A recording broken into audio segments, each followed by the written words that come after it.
Hello everyone, welcome to your YouTube channel Edutech Study. तो guys, आज की हमारी क्लास बिहार तकनीकी सेवा आयोग की तरफ से बीटीएससी की तरफ से जो आईटीआई पास होल्डर्स के लिए mechanical work inspector mechanical and जो पंप ऑपरेटर की जो वैकेंसी निकाली गई है उसके रिगार्डिंग हमारी क्वेश्चंस की क्लास सीरीज चल रही है।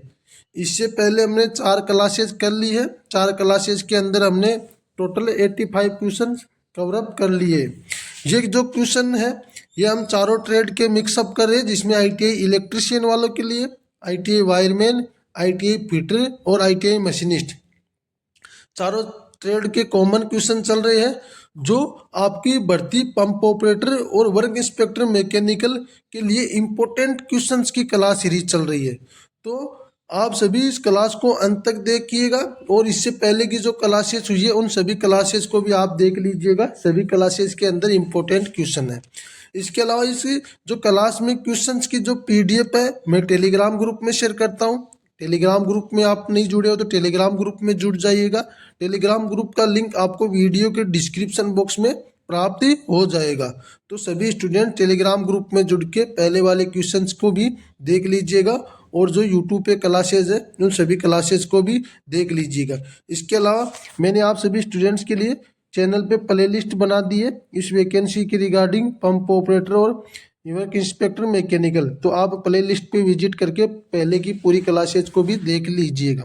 तो इस क्लास में हम आगे बढ़ते हुए आज के पहले क्वेश्चन से शुरू करते हैं, जिसमें आपका पहला क्वेश्चन रहने वाला है फीटर ट्रेड से। और जो आज टोटल क्वेश्चन है 86 क्वेश्चन रहने वाला है। जो सरफेस प्लेट होती है किस पदार्थ से बनी होती है? अच्छा क्वेश्चन है। सरफेस प्लेट किस पदार्थ की बनी होती है? सरफेस प्लेट ग्रेनाइट की बनी होती है।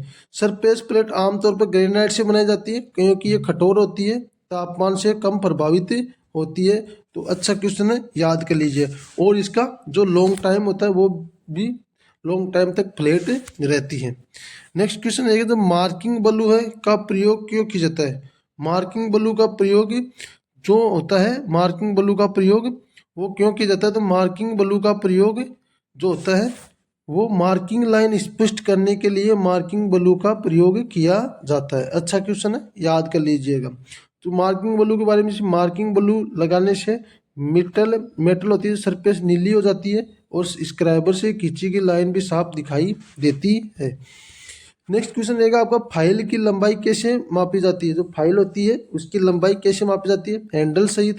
जैसे मान लीजिए कोई फाइल है, ये ऐसे मान लीजिए आप कोई फाइल है तो इसकी लंबाई ये क्या हैंडल से सहित मापी जाएगी या केवल ब्लेड की मापी जाएगी, या इसके अलावा दांते सहित? जो इसके दांते मतलब फाइल में भी ऐसे दांते रहेंगे आपके, जैसे ये मैं आपको बना के बता देता हूँ। जैसे कि ये मान ली कोई फाइल है और इसके अंदर ये रहेगा, इसके अंदर भी दांते भी ऐसे इतनी दूर में रहेंगे, पूरी के अंदर दांते नहीं रहेंगे तो दांते सहित मापी जाती है, या चौड़ाई से, इसकी चौड़ाई से मापी जाती है। तो ये आप ध्यान कर लीजिएगा। इसका जो फाइल की लंबाई होती है केवल ब्लेड तक की मापी जाती है, जो ब्लेड रहती है उस तक ही इसकी फाइल की लंबाई को मापा जाता है। इसके अलावा हैंडल को इसमें शामिल नहीं किया जाता है, लंबाई के अंदर हैंडल को कभी काउंट नहीं किया जाता है, तो याद रख लीजिएगा। इसके अलावा आपका नेक्स्ट क्वेश्चन रहेगा, जो टेप रिंच है उसका प्रयोग क्यों किया जाता है? तो टेप को पकड़ने के लिए टेप रिंच का प्रयोग किया जाता है। टेप रिंच के बारे में, जैसे टेप को मजबूती से पकड़ता है जिससे इंटरनल थ्रेड सही और सुरक्षित करता है। काउंटर सिंक का प्रयोग किस लिए किया जाता है? तो काउंटर सिंक होता है उसका उपयोग क्यों किया जाता है? तो स्क्रू हेड बैठाने के लिए काउंटर सिंक का प्रयोग किया जाता है। अच्छा क्वेश्चन है, याद कर लीजिएगा इस क्वेश्चन को, फ्यूचर ट्रेड वालों और सभी आईटीआई ट्रेड वालों। अच्छा क्वेश्चन है। तो काउंटर सिंक का उपयोग स्क्रू हेड को सरफेस के लेवल पर बैठाने के लिए किया जाता है। इसके अलावा आपका नेक्स्ट क्वेश्चन है, जो रफ फाइलिंग के लिए कौन सी फाइल उपयुक्त है? रफ फाइलिंग के लिए, रफ कार्य के लिए कौन सी फाइल उपयुक्त होती है? तो बास्टर्ड कट फाइल रफ कार्य के लिए उपयुक्त होती है। अधिक मटेरियल हटाने से और रफ फिलिंग के लिए इसका प्रयोग किया जाता है। नेक्स्ट क्वेश्चन रहेंगे आपके मशीनिस्ट ट्रेड से 92 टू 97। तो लेथ मशीन में चक का मुख्य कार्य क्या रहता है? तो जॉब पकड़ने के लिए चक का प्रयोग किया जाता है। जॉब को स्पैंडल पर मजबूती से पकड़ता है, इसके अलावा ताकि मशीनिंग सही हो सके। नेक्स्ट क्वेश्चन रहेगा आपका, जो फोर्स जो चक्की की विशेषता क्या है? इंपॉर्टेंट क्वेश्चन है। याद कर लीजिएगा या नोट कर लीजिएगा। जो फोर्थ जोतचक होता है उसकी विशेषता क्या होती है, तो फोर्थ जोतचक अनियमित जोक भी पकड़ सकता है। इसके अलावा सभी जो एक साथ चलते हैं, ये ऐसा नहीं है, केवल गोल जो नहीं है हाई स्पीड के लिए नहीं, आपका आंसर रहेगा अनियमित जो भी पकड़ सकता है। हर जो अलग अलग एडजस्ट होता है, स्क्वायर रेक्टेंगुलर जो भी पकड़ सकता है। नेक्स्ट क्वेश्चन रहेगा आपका, मिलिंग मशीन में एंड मिल का उपयोग क्यों किया जाता है। मिलिंग मशीन में एंड मिल का प्रयोग जो स्लॉट होता है और प्रोफाइल की कटिंग के लिए एंड मिल का प्रयोग किया जाता है। एंड मिल के बारे में, ये स्लॉट है या पॉकेट है या प्रोफाइल कटिंग के लिए उपयुक्त होती है। जैसे कि एंड मिल है, एंड मिल का मतलब आप याद रख लीजिए, स्लॉट देना है या पॉकेट है या प्रोफाइल की कटिंग करनी है, इसके लिए एंड मिल का प्रयोग किया जाता है। नेक्स्ट क्वेश्चन रहेगा आपका, लेथ मशीन में स्पीड किस पर निर्भर करती है। जो लेथ मशीन होती है उसके अंदर स्पीड किस पर निर्भर करती है, तो जॉब के व्यास के ऊपर लेथ मशीन की स्पीड निर्भर करती है। बाकी लेथ मशीन की टूल के प्रकार या जॉब के रंग है या मशीन का रंग है, जॉब की लंबाई पे नहीं, जो जॉब का व्यास होता है कितना व्यास है, व्यास के ऊपर निर्भर करती है। व्यास कैसे, जैसे आपको पता होगा ये कोई सर्कल है तो ये आपकी रेडियस रहेगी, जो व्यास होता है उसके ऊपर ये मतलब मशीन की स्पीड पर निर्भर करती है। स्पीड कम रखी जाती है ताकि सुरक्षित कर सके। इसके आगे नेक्स्ट क्वेश्चन रहेगा आपको, जो ग्राइंडिंग व्हील का ड्रेसिंग क्यों किया जाता है, तो दाने खोलने के लिए ग्राइंडिंग व्हील का जो ड्रेसिंग किया जाता है। इसके बारे में, जैसे व्हील के क्लोज ग्रेन्स कटते हैं, नई कटिंग एज मिलती है। नेक्स्ट क्वेश्चन आपका रहेगा, सीएनसी मशीन में जी कोड का किसके लिए होता है। जी कोड होता है वो मूवमेंट कंट्रोल के लिए जी कोड का प्रयोग देता है। जी कोड टूल को मूवमेंट देता है, फीड देता है, पाथ को कंट्रोल करता है। नेक्स्ट क्वेश्चन रहेगा आपका, जो इलेक्ट्रिशियन ट्रेड है उसे इलेक्ट्रिक करंट किस उपकरण से बहता है, तो इलेक्ट्रिक करंट वोल्टेज के कारण बहता है। V बराबर आई आर, इस फॉर्मूला को भी याद रख लीजिएगा। आपका voltage equal to current into resistance. Current को किस में मापते हैं, करंट को एमीटर से मापा जाता है, और जो रेजिस्टेंस होता है उसको ओम मीटर के द्वारा मापा जाता है, ओम्स में मापा जाता है, और ओम मीटर भी इसको माप सकता है। इसके अलावा जो पावर होता है, पावर को वाट मीटर द्वारा मापा जाता है। अर्थिंग के बारे में, अर्थिंग को ईएलसीबी के द्वारा देखा जाता है। ईएलसीबी का फुल फॉर्म अर्थ लीकेज सर्किट ब्रेकर होता है। रजिस्टेंस का मात्रक ओम होता है। ओम का सिंबल आप ऐसे याद रख सकते हो, ओम का सिंबल ये होता है। तो काफ़ी अच्छी अच्छी चीज़ें आप याद कर लीजिएगा, अच्छा क्वेश्चन है ये भी। तो पोटेंशियल डिफरेंस वोल्टेज होने से इलेक्ट्रॉनों का प्रभाव होता है और इलेक्ट्रिक करंट कहते हैं। कंडक्टर का उदाहरण कौन सा है, कंडक्टर का उदाहरण आपको तांबा देखने की है। तीन प्रकार के कंडक्टर हो गया, इसके अलावा इंसुलेटर हो गया, और इंसुलेटर के अलावा सेमी कंडक्टर हो गया। तो इन चीज़ें होती है तो आप याद कर लीजिए। जैसे कंडक्टर के अंदर तांबा आ गया, या मतलब एल्यूमिनियम है, या जो भी मतलब जो जिससे धारा प्रवाह या जो यूज होती है, या मतलब उसके लिए जो कंडक्टर होते हैं, जैसे रबड़ है और कांच है, प्लास्टिक है, ये तीनों पदार्थ इंसुलेटर के अंदर आएंगे, तो इनको इंसुलेटर में कहेंगे। सेमीकंडक्टर में कुछ चीज़ें जैसे मरकरी वगैरह, ये सेमीकंडक्टर के अंदर आती है। इसके अलावा नेक्स्ट क्वेश्चन है, एसी सप्लाई में करंट की दिशा कैसी रहती है। तो एसी सप्लाई में करंट की दिशा दो दिशा में बदलती है करंट समय। एसी का सर्कल कैसे चलता है, आप सभी स्टूडेंट्स को पता होगा।